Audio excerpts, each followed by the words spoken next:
Fox News Channel honors the life of Dr. Martin Luther King, Jr. Impact segment tonight, the disturbing case of the two kidnapped boys in Missouri. As you know, police found 15-year-old Shawn Hornbeck in an apartment of 41-year-old Michael Devlin last week, along with 13-year-old Ben Ownby. Both boys had allegedly been kidnapped by Devlin, who ran a pizza place in the town of Kirkwood. Shawn had been missing for 4 years, and the question is, why didn't he escape when he could have?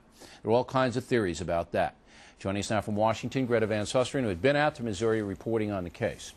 All right, you know, the Stockholm Syndrome thing, I don't buy it. I've never bought it. I didn't think it happened in the Patty Hearst case. I don't think it happened here.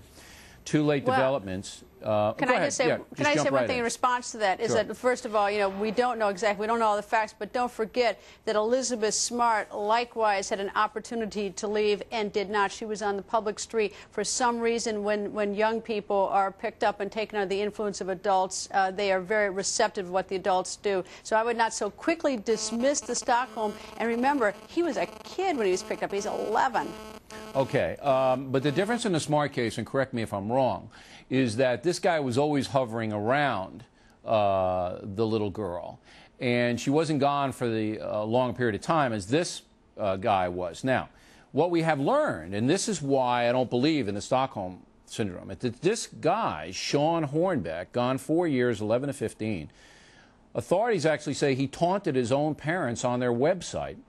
He, you know, has got the piercings. I mean, this is a troubled kid, in my opinion. The piercings, I mean, look, a lot of kids do piercings and don't do things like that. As far as the taunting goes on the website, I think what can be established is that that someone on this particular login taunted the parents. Now, was it done from this particular computer? If it was done from this particular computer, then that means either Michael Devlin did it, Shawn did it, or someone with access to the computer. All right, well, that's good. That's a good point. But he's also, I mean, let's not forget, he's a kid. He may be 15 now. I'm not buying this. If you're 11 years old or 12 years old, 13, and you have a strong bond with your family, okay, even if the guy threatens you this and that, you're riding your bike around, you got friends, the kid didn't go to school, there's all kinds of stuff.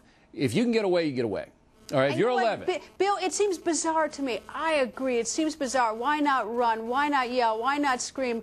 But the thing that I keep going back to is that why, you know, what was Patty Hearst's story? I mean, you know, why did she? I didn't buy that Patty Hearst story for a second. Why was she so willing to sort of, you know, to sign up with her kidnappers? And likewise, Elizabeth Smart, you know, she had opportunity. Nice kid, nice family. Let me answer your question. Why was she unwilling to run? This is what I believe happened in the Hearst case and in this case.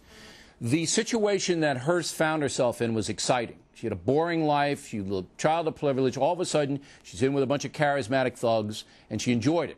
The situation here for this kid looks to me to be a lot more fun than what he had under his old parents. He didn't have to go to school. He could run around, do whatever he wanted. Kids like school. What? Some kids like school. Well, I don't believe this kid did.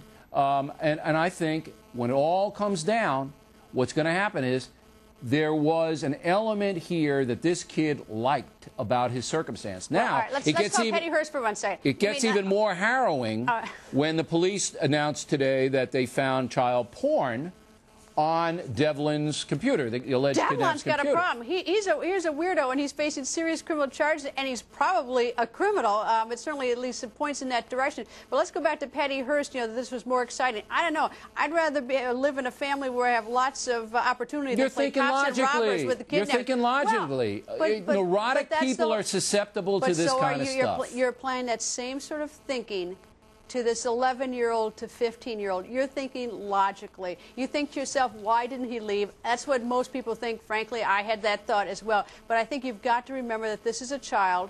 He doesn't have, you know, for whatever reason, he may have, you know, wanted to be with his kidnapper. Maybe his kidnapper turned out to be, quote, a nice guy or whatever. But this is a kid, Bill, and I think we've got to wait till we get all the facts. All right. It may turn out, you may turn out to be right. I usually don't know. I usually, that usually is what happens. Especially but if when I'm you're the wrong, jury. If I'm wrong, Greta, we'll play this tape and you'll get your points. At this point, I simply don't know, but I'll wait for the facts. All right.